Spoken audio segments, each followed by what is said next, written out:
অনেকেই কবুতর পোষে, কারো শখ, কারো ব্যবসা। আর আমি পুষেছি নিখাদ ভালোবাসায়।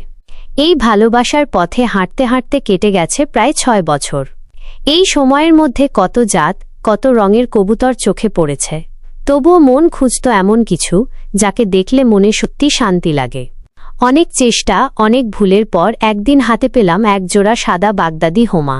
3000 টাকার সেই জোড়া আজও আমার কাছে অমূল্য। সেই এক জোড়া থেকেই শুরু নতুন যাত্রা। সব জাত ছেড়ে শুধু এটাকেই আপন করলাম। এরপর থেকে সাদা বাগদাদি হোমার সাথেই আমার পথচলা যত দিন যাচ্ছে ততই এই ভালোবাসা গভীর হচ্ছে। এই কবুতরের সৌন্দর্য বোঝাতে শব্দ কম পড়ে যায়। যেমন গঠন তেমনি চেহারা, চিকন ঠোঁট কিংবা বেমানান কিছু নেই। রঙও নিখুঁত, শুদ্ধ একরঙা সাদা। তবে শুধু রূপ নয়, রসেও অনন্য।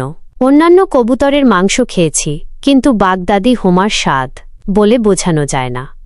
জায়গার অভাবে যখন খেতে শুরু করলাম তখনই বুঝলাম এটা শুধুই কবুতর নয়, এটা পরিবারের জন্য এক আশীর্বাদ। সাধারণ পরিবারে 4-5 জোড়া সাদা বাগদাদি হোমা হয়ে উঠতে পারে পুষ্টি ও মানসিক তৃপ্তির এক নির্ভরযোগ্য, রুচিপূর্ণ উৎস। সময় অসময়ে খেয়েছি অনেক বাচ্চা, ঠিক কত তা গুণে বলা যায় না। তবে প্রতিটা বাচ্চা ছিল এক একটা আশীর্বাদ, যেখানে আছে শান্তি, তৃপ্তি আর গভীর কৃতজ্ঞতা। অনেকে বড় সাইজের কবুতর দেখে মুগ্ধ হয়, কিং জাত যেমন বিশাল দেহ, কিন্তু যতই বড় হোক শরীরটা দেখলে মনে হয় মুরগি। ওটা পাললে পাখি নয়, বরং মুরগি পালার শখটাই মেটে। লাহোরি সাইজ আছে ঠিকই, কিন্তু মাথা ঠোঁটবডির সঙ্গে একদমই মেলে না। ঠোঁট এতটাই চিকন যা একেবারে বেমানান।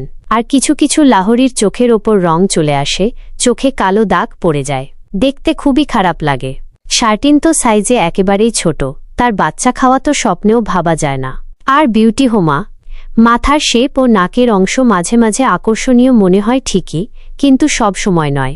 অনেক সময় দেখতে নাক বোচা বা অস্বাভাবিক লাগে। আরেকটি খুব দামি জাত আছে স্প্যানিশ পাউটার। গলার নিচে পশম বা ফোলাভাব ঝুলে থাকে, দেখতে যেন বুড়োদের মতো চামড়া ঢিলে ঢালা। যত দামি হোক, সৌন্দর্যই তো চোখে পড়ে। বাকি অনেক জাত দেখেছি, কিন্তু হৃদয়ে কোনো ছোঁয়া দেয় না। পক্ষান্তরে সাদা বাগদাদি হোমা রঙে নিখুঁত, গঠনে পরিপূর্ণ। মাথা, ঠোঁট, শরীর সবকিছু এমনভাবে মিলে যায় যেন একে তৈরি করা হয়েছে নিখুঁততার জন্য। ঠোঁট মোটা, যে কোনো সময় অসুস্থ হলে খাওয়ানোও সহজ। আর সবচেয়ে বড় কথা, এর বাচ্চা কখনো রঙে ভিন্ন হয় না। যতই প্রজন্ম বদলাক, সাদা বাগদাদি হোমা রয়ে যায় সাদা, নির্ভেজাল।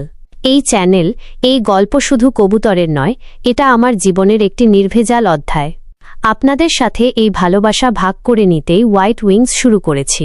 পাশে থাকবেন, সাবস্ক্রাইব করবেন, আর শুনবেন একজন মানুষ, কবুতর আর অনুভবের গল্প।